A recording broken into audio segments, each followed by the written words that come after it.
Fatima. I am studying in 5th class. Today we celebrating Independence Day. I would like to speak few words. On this day, India got freedom from British rule in 1947. Great leaders like Subhash Chandra Bose, Bhagat Singh, Chandrasekhar Azad, Jhansi Rani Lakshmibai, they sacrificed their life to country. As kids are duty to love and care for our nation. Thank you, one and all. Jai Hind, Jai Bharat. ನನ್ನ ದೇಶ ನನ್ನ ಉಸಿರು ನನ್ನ ಪ್ರಾಣ ಭಾರತ ಶಾಂತಿ ಸಹಬಾಳ್ವೆ ವಿಶ್ವಕ್ಕೆಲ್ಲ ಸಾರುತ್ತ ಇಲ್ಲಿ ಒಮ್ಮೆ ಜನ್ಮ ತಾಳಲು ಪುಣ್ಯವೋ ಧನ್ಯವೋ ಭಾರತ ಭಾರತ ಭಾರತ ಎನ್ನಲು ಜೀವನ ಸಾರ್ಥಕ ಭಾರತ ಭಾರತ ಭಾರತ ಎನ್ನಲು ಜೀವನ ಸಾರ್ಥಕ ನಾನು ಭಾರತೀಯನೆಂದು ಗರ್ವದಿಂದ ಹೇಳು ನೀ ಹತ್ತು ಹಲವು ಧರ್ಮವ ಒಂದೇ ಹಿಂದೂ ಸಾರುವ ಪುಣ್ಯ ಭೂಮಿ ನನ್ನ ದೇಶ ಭೂಮಿಯ ಸ್ವರ್ಗವು ಭೂಮಿಯ ಸ್ವರ್ಗವು ನನ್ನ ಜನ್ಮ ತಾಳಲು ಪುಣ್ಯವೋ ಧನ್ಯವೋ ಭಾರತ ಭಾರತ ಭಾರತ ಎನ್ನಲು ಜೀವನ ಸಾರ್ಥಕ ಭಾರತ ಭಾರತ ಭಾರತ ಎನ್ನಲು ಜೀವನ ಸಾರ್ಥಕ ನನ್ನ ದೇಶ ನನ್ನ ಉಸಿರು ನನ್ನ ಪ್ರಾಣ ಭಾರತ ಶಾಂತಿ ಸಹಬಾಳ್ವೆ ವಿಶ್ವಕ್ಕೆಲ್ಲ ಸಾರುತ್ತ ನನ್ನ ದೇಶ ನನ್ನ ಉಸಿರು ನನ್ನ ಪ್ರಾಣ ಭಾರತ ಶಾಂತಿ ಸಹಬಾಳ್ವೆ ವಿಶ್ವಕ್ಕೆಲ್ಲ ಸಾರುತ್ತ ಹೇಳು ನೀನು ನೆಮ್ಮೆಯಿಂದ ಸಾರುತ್ತ ವಿಶ್ವಕ್ಕೆಲ್ಲ ಗುರು ನನ್ನ ಭಾರತ ಹೇಳು ನೀನು ಹೆಮ್ಮೆಯಿಂದ ಹಾಡುತ್ತಾ ವಿಶ್ವಕ್ಕೆಲ್ಲ ಗುರು ನನ್ನ ಭಾರತ ನನ್ನ ದೇಶ ನನ್ನ ಉಸಿರು ನನ್ನ ಪ್ರಾಣ ಭಾರತ ಶಾಂತಿ ಸಹಬಾಳ್ವೆ ವಿಶ್ವಕ್ಕೆಲ್ಲ ಸಾರುತ್ತ ಶಾಂತಿ ಸಹಬಾಳ್ವೆ ವಿಶ್ವಕ್ಕೆಲ್ಲ ಸಾರುತ್ತ ಧನ್ಯವಾದ. 4ನೇ ತರಗತಿ ಓದುತ್ತಿದ್ದೇನೆ. ನನ್ನ ದೇಶ ನನ್ನ ಮಾನ ಪ್ರಾಣದ ತೀರುಗುವೇನೆ ಅದರಳು ಈ ಒಂದೇ ಜನ್ಮದಿ ಕೆಂಪು ನೆಲದ ಹಸಿರು ಬೆಳೆ ಕಪ್ಪು ಮಣ್ಣು ಮಕದ ಕಣ್ಣು ಸೂರ್ಯ ಚಂದ್ರ ಚಿಕ್ಕಿವ ನಮ್ಮ ಹಿರಿಯ ಮಕ್ಕಳು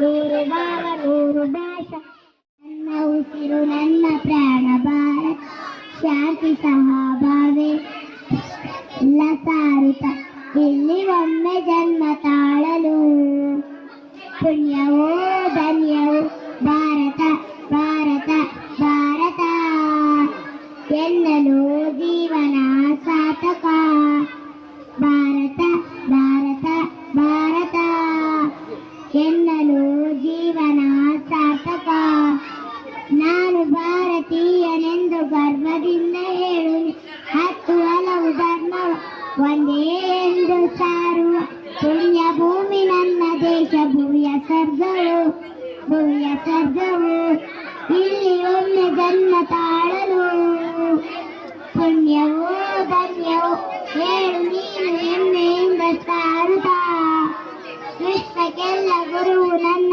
ಭಾರತ ಹೇಳು ನೀನು ಹೆಮ್ಮೆಯಿಂದ ಸಾರುತ್ತ విశ్వకెల్ల గురువు నన్న ప్రాణ త్యాగాల వల్ల లభించింది. మహాత్మా గాంధీ, భగత్ సింగ్, సుభాష్ చంద్రబోస్, అల్లూరి సీతారామరాజు, సర్దార్ వల్లభాయ్ పటేల్ వంటి వారిని మనం స్మరించుకోవాలి. 80వ స్వాతంత్రం కింద మన పూర్వకులు దేశ విముక్తి కోసం పోరాడారు. ఇప్పుడు మనం అభివృద్ధి కోసం మనం పని చేయాలి. ఒక విద్యార్థిగా మనం బాగా చదువుకోవడం, క్రమశిక్షణతో ఉండడం మరియు పర్యావరణాన్ని రక్షించడమే దేశానికి మనం చేసే సేవ.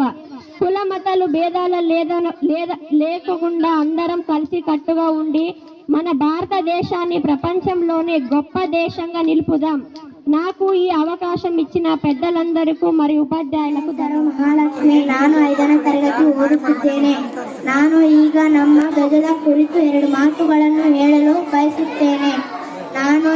ನಮ್ಮ ಧ್ವಜವನ್ನು ತ್ರಿವರ್ಣ ಧ್ವಜ ಎಂದು ಕರೆಯುತ್ತಾರೆ. ತ್ರಿವರ್ಣ ಎಂದರೆ 3 ಬಣ್ಣಗಳು. ಅವುಗಳೆಂದರೆ ಕೇಸರಿ, ಬಿಳಿ, ಹಸಿರು. ಕೇಸರಿ ಬಣ್ಣ ಧೈರ್ಯ ಮತ್ತು ತ್ಯಾಗದ ಸಂಕೇತ. ಬಿಳಿ ಬಣ್ಣ ಶಾಂತಿ ಮತ್ತು ಸತ್ಯದ ಸಂಕೇತ. ಹಸಿರು ಬಣ್ಣ ಸಮೃದ್ಧಿ ಮತ್ತು ನಂಬಿಕೆ ಸಂಕೇತ. ಮಧ್ಯದಲ್ಲಿ ಅಶೋಕ ಚಕ್ರವಿದೆ. ಇದು ನೀಲಿ ಬಣ್ಣದಲ್ಲಿರುತ್ತದೆ. ಇದರಲ್ಲಿ 24 ಗೆರೆಗಳು ಇರುತ್ತವೆ. ಇದನ್ನು ಪಿಂಗಲಿ ವೆಂಕಯ್ಯನವರು ತಯಾರಿಸಿದರು. ಇವರು ನಮ್ಮ ಆಂಧ್ರದವರು ಎಂದು ಹೇಳಲು ಗರ್ವಪಡುತ್ತೇನೆ. ಈ 2 ಮಾತನ್ನು ಹೇಳಲು ಅವಕಾಶ ನೀಡಿದ್ದ ಎಲ್ಲರಿಗೂ ಧನ್ಯವಾದಗಳು. ಜೈ ಹಿಂದ್, ಜೈ ಭಾರತ್.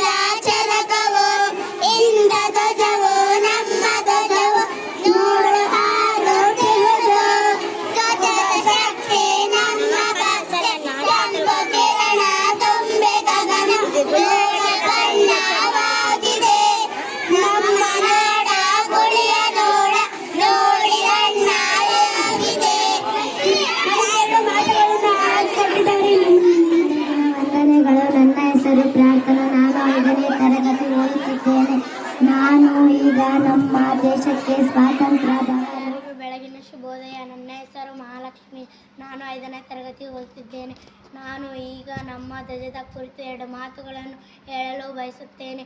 ನಮ್ಮ ಧ್ವಜವನ್ನು ತ್ರಿವರ್ಣ ಧ್ವಜ ಎಂದು ಕರೆಯುತ್ತಾರೆ. ತ್ರಿವರ್ಣ ಎಂದರೆ 3 ಬಣ್ಣಗಳು. ಅವುಗಳೆಂದರೆ ಕೇಸರಿ, ಬಿಳಿ, ಹಸಿರು. ಕೇಸರಿ ಬಣ್ಣ ಧೈರ್ಯ ಮತ್ತು ತ್ಯಾಗದ ಸಂಕೇತ. ಬಿಳಿ ಬಣ್ಣ ಶಾಂತಿ ಮತ್ತು ಸತ್ಯದ ಸಂಕೇತ. ಹಸಿರು ಬಣ್ಣ ಸಮೃದ್ಧಿ ಮತ್ತು ನಂಬಿಕೆ ಸಂಕೇತ. ಮಧ್ಯದಲ್ಲಿ ಅಶೋಕ ಚಕ್ರವಿದೆ. ಇದು ನೀಲಿ ಬಣ್ಣದಲ್ಲಿರುತ್ತದೆ. ಇದರಲ್ಲಿ 24 ಗೆರೆಗಳು ಇರುತ್ತವೆ. ಇದನ್ನು ಪಿಂಗಲಿ ವೆಂಕಯ್ಯನವರು ತಯಾರಿಸಿದರು. ಇವರು ನಮ್ಮ ಆಂಧ್ರದವರು ಎಂದು ಹೇಳಲು ಗರ್ವಪಡುತ್ತೇನೆ. ಈ ಎರಡು ಮಾತನ್ನು ಹೇಳಲು ಅವಕಾಶ ನೀಡಿದ್ದ ಎಲ್ಲರಿಗೂ ಧನ್ಯವಾದಗಳು. ಜೈ ಹಿಂದ್, ಜೈ ಭಾರತ್.